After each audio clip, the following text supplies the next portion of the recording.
Hello everyone, welcome back to Hero Wars Guide. We got a game data update today, so I wanted to go over that with you all. This one contains a few events as well as a few exciting updates to the game data itself, so we'll talk about both of those things. We'll start out as usual with the schedule, which I have on screen here. You can see Ascension to Asgard is coming tonight. Here in the US. This one is not a surprise. That's been officially announced for a few days now. It does look like it's the ordinary event, except they have swapped out the battle minions task and replaced that with a fight the boss task, which is nice because of course it would be impossible to achieve the minions at this time. But that's going to run tonight through Sunday on the normal weekend schedule. And then following that, I don't think this schedule has been officially announced, but it looks like we're going to have the Ode to Beauty spring event on the 6th. So this will come with a one-day lag. So in the US, that'll be Monday night. Otherwise, that will be appearing on Tuesday morning for the rest of the world. This event does look like it has a few changes from what we've seen in years past. So we will take a look at the rewards, but we're going to try to be brief there because I'm not 100% sure that they're going to follow the normal pattern. All right, so let's take a look at the rewards for each of these. Ascension to Asgard, this has had a few different versions. I believe it's going to follow the pattern that we've seen most recently with some of the more modern occurrences of this event. This is not a very high quality event in my opinion. The ROI on spending emeralds is quite weak. There's no outland task, and the spend energy target is middle to high and without very good payouts, especially on the high end. We have an Astral Seer spinning task that does not pay out particularly well, and then some other tasks that are quite difficult to achieve unless you've saved a lot of resources specifically for this event. This Ascension glyph, leveling those 30 times is probably going to be pretty hard, especially given that we seem to have this event every couple of months now. But if you do have a lot of these resources on hand, then this will be, a nice little bonus chunk that you can do here. I'll spend a few moments to take a look at the ROI charts here. Spend Emerald, you can see, is pretty even throughout, never particularly high, and never quite as low as the worst events out there, but not a very good event, I don't think, to spend a huge amount of emeralds.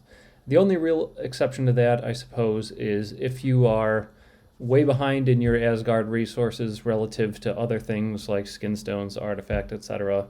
Maybe you're someone who's been around for several years, and then since by nature of this being newer, you're behind in Asgard relative to other things.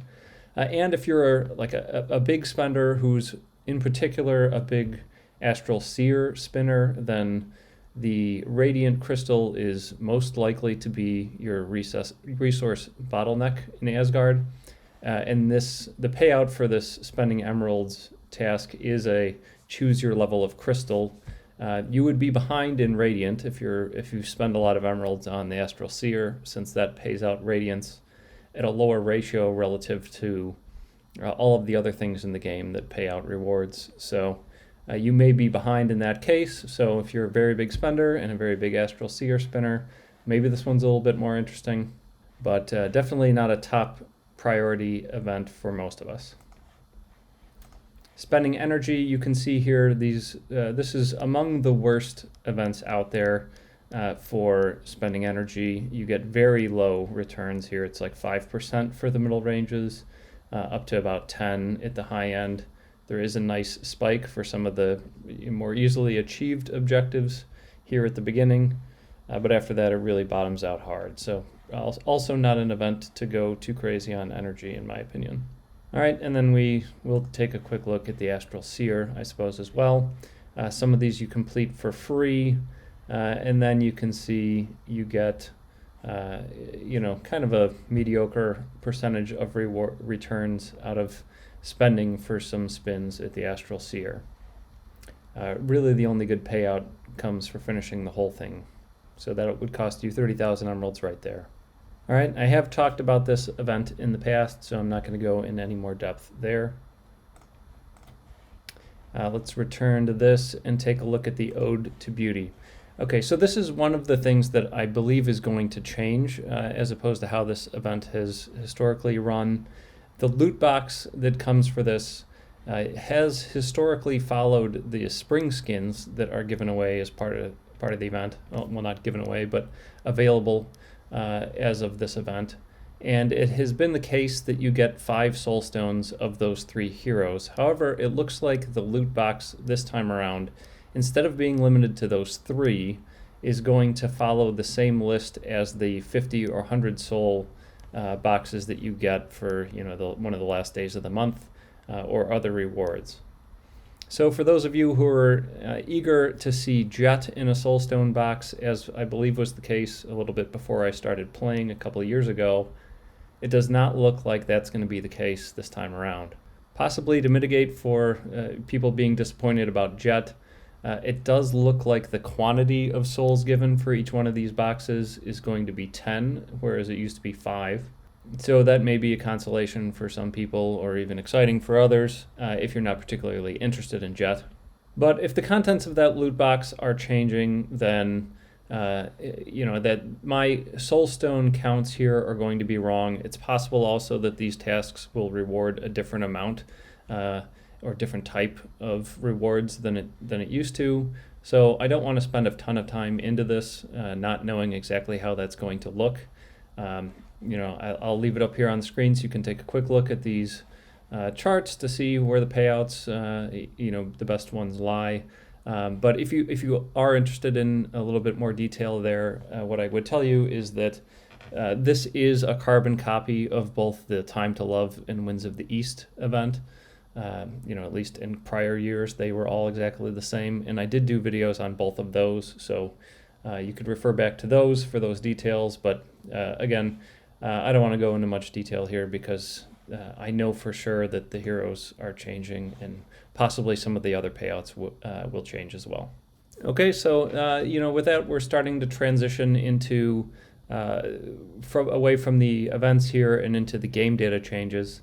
Apart from that difference in the soulstone box that we expected to see, there are a couple of other unlocks that seem to be coming with this event that people may find exciting.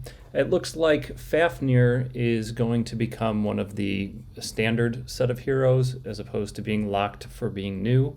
So he's going to start to appear in these soulstone boxes as well as the 50 and 100 that we get on the calendar. And he'll be in the heroic chest and basically unlocked in the same way as all of the other heroes that are a little bit older. I believe there's going to be a bundle for him for his soul stones in the side carousel like you see for most of the others. That's not a particularly good value in my opinion, but it'll show up there. So Fafnir is becoming unlocked. It's interesting that is the hero that's being released to ordinary play because he is newer than both Amira and Iris, who are still on lockdown and not available in most cases. So it may be that they want to limit Amira and Iris for the medium or long term to just appearing in the Clash of War shop. And then the final exciting piece of news is that some skins are getting unlocked as well. There's going to be a side panel bundle to buy the Stellar skins that came out in a limited form in an event several months ago. There were Stellar skins for Marcus and Vari and Tristan, and a lot of players couldn't get all 3 of those, and it seemed to be that often they didn't get the ones that they wanted. But those will be available for sale in a bundle during this event, and it also looks like they will be available for purchase through Skinstones like any others. So it's nice to get those released to everyone under the normal patterns. All right, so those are the big updates for today. I hope this helps your planning, and I'll talk to you again soon.